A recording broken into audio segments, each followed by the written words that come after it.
Welcome to the Tesla FSD vlog, version 14.1.4. Yes, we are on the new Robo-Taxi. What am I trying to say? This is the update that has the lessons learned from running Robo-Taxi. When you're running the Robo-Taxi, you basically have more responsibility on Tesla than the drivers to correct the mistakes. And obviously you had a safety monitor in Austin who would sit in the passenger seat, and he had what I call the "oh gee whiz" button. Put in your own expletive.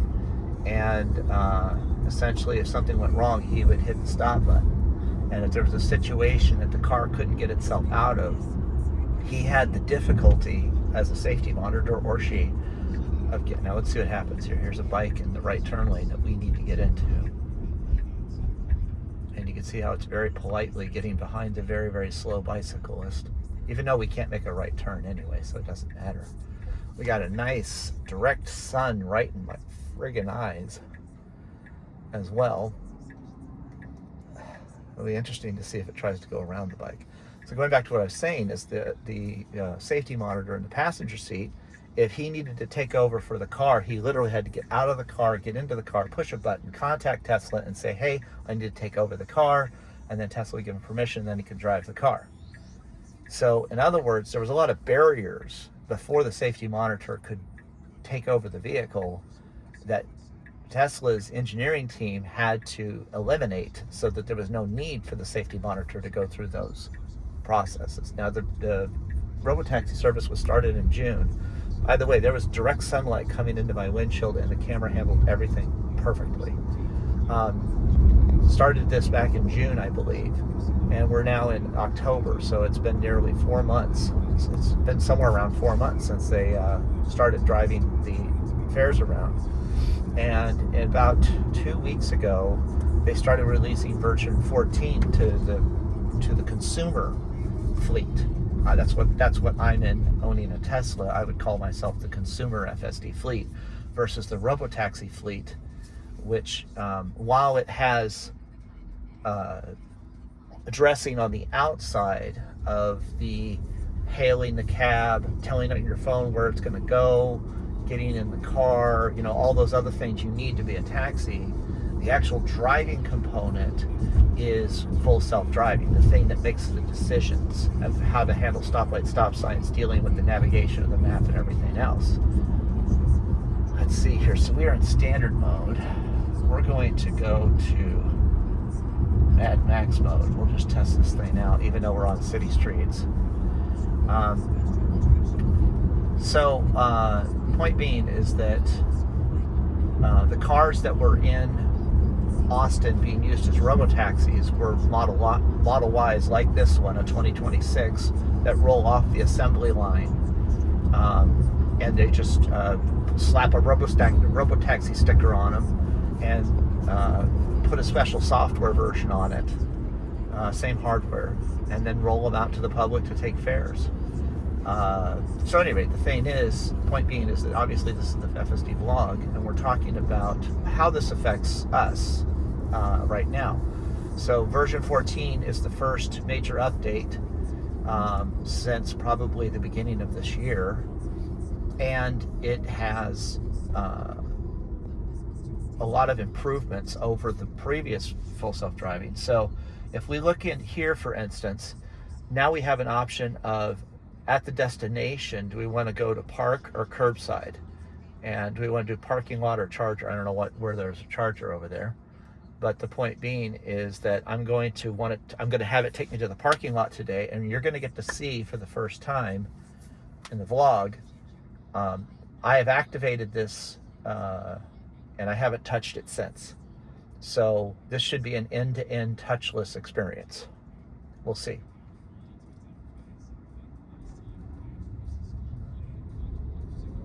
It always amazes me, because my daily driver is a hardware 3 2021 Model Y.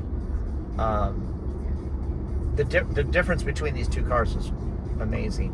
Like much more luxurious, comfortable, softer, quieter, air-cooled seats, more comfortable. But the self-driving in my car, even to this day with version 12, is amazing. Like, it's really, really good. And I do have to intervene sometimes.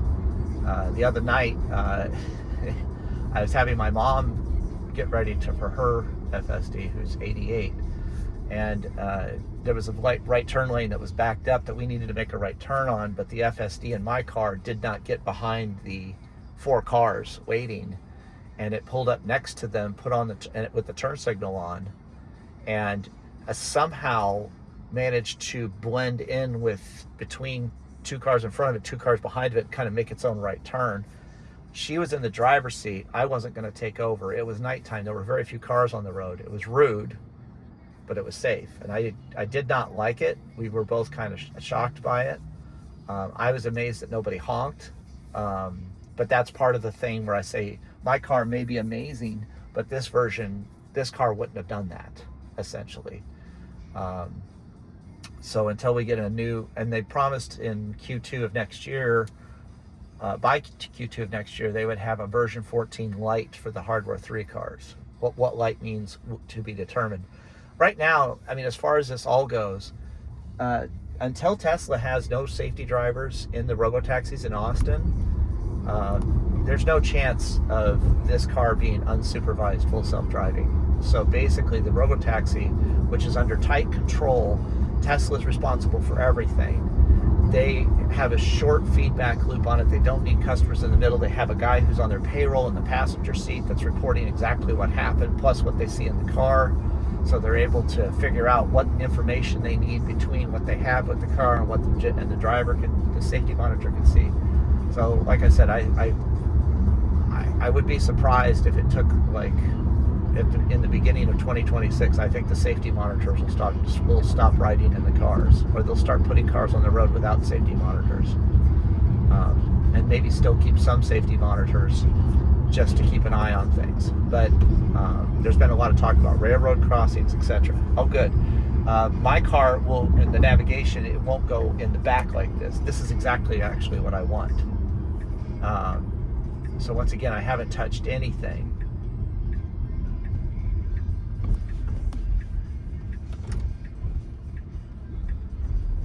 And this isn't bad. There's nobody really in the parking lot this early in the morning. But let's see what it's going to do. I think it's going to go down this aisle here, right in front of us. Hopefully it just picks an immediate spot and parks.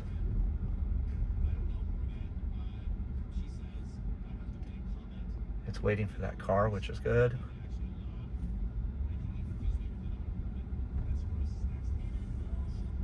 Okay. There were no spots. So it's interesting. It's making a loop by the front of the location, which is where the dot is. I bet you it's going to go down this aisle here if it doesn't do something stupid and try to drop me off in the front. There's a person walking in front of us. The sun is blinding us. That's the nearest spot on our left. It's going to go ahead and head into this spot.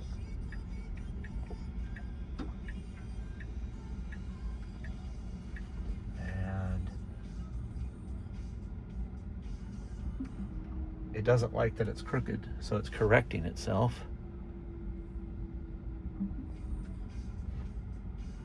You can kind of see how it's thinking there on the dash. It's still not right,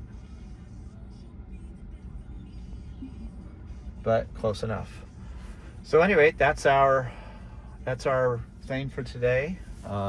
Like, comment, subscribe, and we'll talk to you again soon. And I would say that it did a pretty good job. But again, that was no interventions.